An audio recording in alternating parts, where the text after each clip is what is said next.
Jenny had just moved into her new apartment in Boston. It was a charming, albeit old building with creaky floors and high ceilings. As a writer, she loved the atmosphere. It was inspiring and filled her with a sense of history. However, she couldn't shake the feeling that she wasn't alone. Every night, just after midnight, she heard faint noises above her bedroom ceiling. At first, she dismissed them as the sounds of an old building settling. But one night, the sounds were different.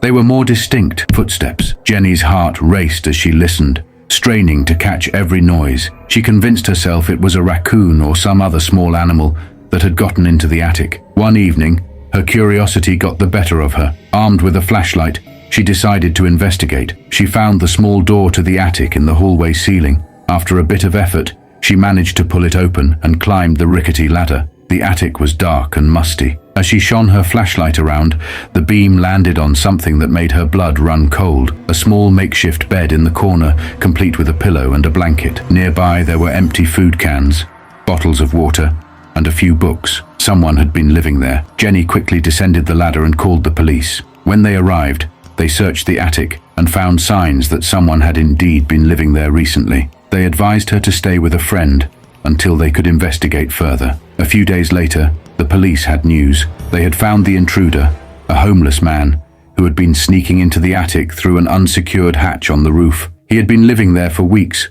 possibly even months, watching Jenny through small holes he had drilled in the attic floor. Jenny never felt safe in her apartment again. She moved out shortly after, unable to shake the feeling of being watched, even though the intruder was long gone. Thank you for joining me for this chilling tale. Stories like these remind us to always trust our instincts and be aware of our surroundings, even in the comfort of our own homes. If you enjoyed this story, don't forget to like, comment, and subscribe. Stay tuned for my next video, where we'll dive into another spine-tingling tale that will keep you on the edge of your seat.